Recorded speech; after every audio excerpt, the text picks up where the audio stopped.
বন্ধু বান্ধৱীসকল, আপোনালোকে সকলোৱে জানে যে কিছুদিন আগতে এখন অৰ্ডাৰ আহিছিল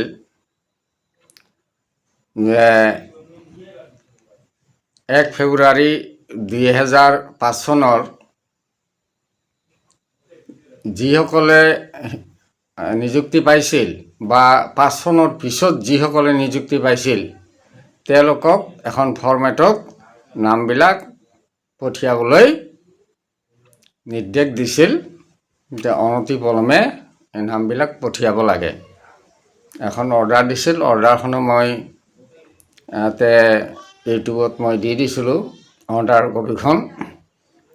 তাৰ লগতে এখন কি আছে ফৰ্মেট আছিল, সেই ফৰ্মেটখনত ফিল আপ কৰি নামবিলাক পঠিয়াব দিছিল। এতিয়া কিছুবিলাক ডিষ্ট্ৰিক্টত এই অৰ্ডাৰখন নহা বুলি কৈছে, কাৰণ মোৰ ইয়াতে কমেণ্ট কৰিছে যে আমাৰ ইয়াতে কোনো তেনেকুৱা অৰ্ডাৰ অহা নাই, কিন্তু কিছুবিলাকত হয়তো আহিছে আৰু কিছুবিলাকত অহা নাই। এইটো কি কাৰণ এইটো বুজি নাপাওঁ। এইটো ইলেকশ্যনৰ আগে আগে এইটো কি দিল, হয়তো ইলেকশ্যনৰ এটা হ'ব পাৰে, কিন্তু চৰকাৰে একদম খাটাং কৈ দিছে যে পুৰণি পেঞ্চন দিয়া নহ'ব। কেন্দ্ৰ চৰকাৰো কৈ দিছে যে আমি এই বিষয়ে কোনো আলোচনা কৰা নাই, আৰু ৰাজ্য চৰকাৰৰ আমাৰ মাননীয় মুখ্যমন্ত্ৰী ডাঙৰীয়াও কৈছে যে পুৰণি পেঞ্চন দিয়া নহ'ব।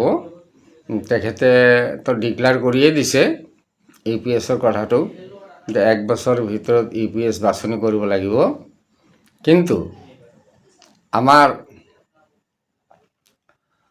সদৌ অসম কৰ্মচাৰী সন্থাৰ NPS কৰ্মচাৰী সন্থাৰ আমাৰ সভাপতি অচ্যুতানন্দ হাজৰিকা ডাঙৰীয়াই কৈছে যে আমি UPS আৰু NPS আমি মানি নলওঁ, যিহেতু UPSটো সেই বজাৰৰ লগত লিংক থাকে, মাৰ্কেট লিংক, যিটো মাৰ্কেট লিংক আছে সেইটো বস্তু আমাক নেলাগে, কাৰণ OPSত কোনো মাৰ্কেট লিংক নাই, 10 টকাকৈ কাটিব নালাগে তাতে।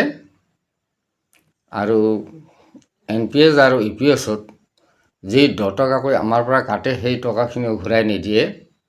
গতিকে আমাক তেনেকুৱা পেঞ্চন নালাগে, আমাক পুৰণি পেঞ্চনহে লাগে, এইটো খাটাংকৈ কৈ দিছে। এইকেইদিন আমাৰ ইলেকশ্যনৰ সময়, নিৰ্বাচনৰ সময়, এইকেইদিন কোনো অফিচিয়েল কাম নহ'ব, আপোনালোকে জানে। গতিকে নিৰ্বাচনৰ পিছতেই হয়তো আকৌ আন্দোলন আৰম্ভ হ'ব। গতিকে আন্দোলনৰ বাহিৰে আৰু কোনো গত্যন্তৰ নাই, গতিকে আন্দোলন কৰি থাকিব লাগিব। এতিয়া বিজয় কুমাৰ বন্ধু ডাঙৰীয়াই তেখেতে কৈছে 110 বা 110%, তেখেতে কৈছে যে 110% আমি পুৰণি পেঞ্চন ল'মেই। কিন্তু কেতিয়া হ'ব এইটোহে কথা। এতিয়া যিসকলে অৱসৰ লৈছে তেওঁলোকৰ বহুত অসুবিধা হৈছে। 1200, 1500, 1800, 2000 টকা মাহেকত পাই আছে, আৰু সেই টকাৰে ঘৰখন চলাবলৈ বহুত অসুবিধা হৈ আছে। যিমান সোনকালে হয় ইমান সোনকালে হ'লে এই শিক্ষক বা কৰ্মচাৰীখিনিৰ বহুত সুবিধা হয়, আৰু যিসকল আমাৰ কাম কৰি আছে তেওঁলোকে হয়তো চলি আছে।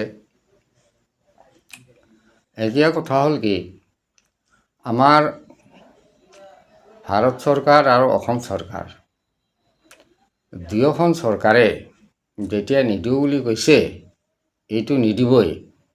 তেওঁলোকে কৈছে যে বৃহৎ ক্ষতি হ'ব, আৰু যদি দিব লগা হয় 5 বা 6 মাহৰ ভিতৰতে দেশখন দেউলীয়া হৈ যাব, এইটো কৈ দিছে।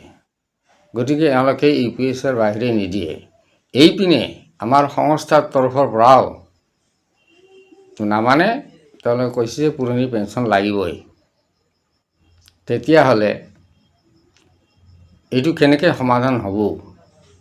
এইটো সমাধান হোৱাৰ ৰাস্তা এটা এনেকৈ বিচাৰি পোৱা নাই। কেনেকৈ সমাধান হ'ব। কিবা এটা সমাধান হৈ গ'লে ভাল হয়। কিমান দিন আমি এনেকৈ থাকিম।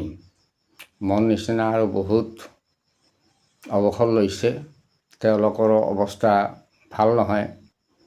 মই ইয়াতে যিবিলাক ভিডিঅ' দি আছোঁ তাত কমেণ্ট পাই থাকোঁ, বেয়া লাগে।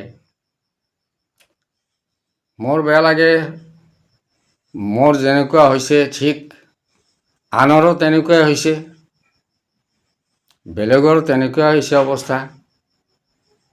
গতিকে চৰকাৰখনে ভাবিব লাগে যে এইখিনি টকাৰে এখন ঘৰ চলিব পাৰে নেকি।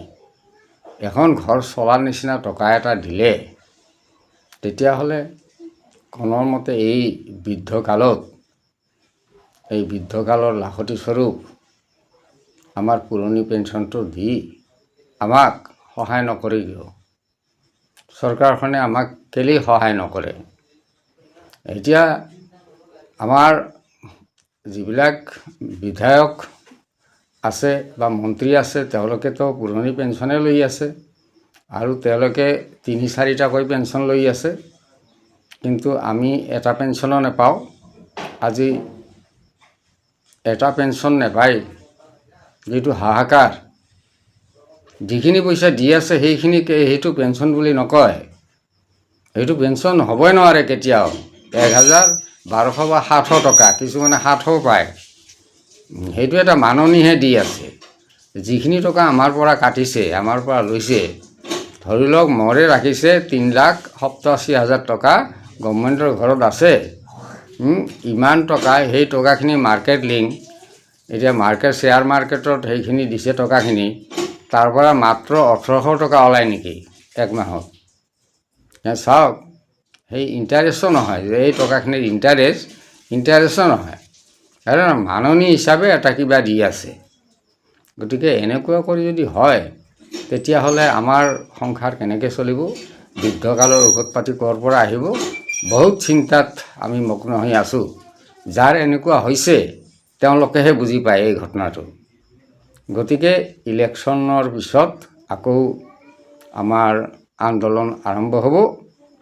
আমাৰ আজি অচ্যুতানন্দ হাজৰিকাদেৱে কৈছে যে আন্দোলনৰ পিছত, ইলেকশ্যনৰ পিছত আমাৰ আকৌ আন্দোলন পূৰ্ণোদ্যমে আৰম্ভ হ'ব আৰু আন্দোলন কৰি যাবই লাগিব। ধন্যবাদ আপোনালোকক এইখিনি জনাবলৈ পাই।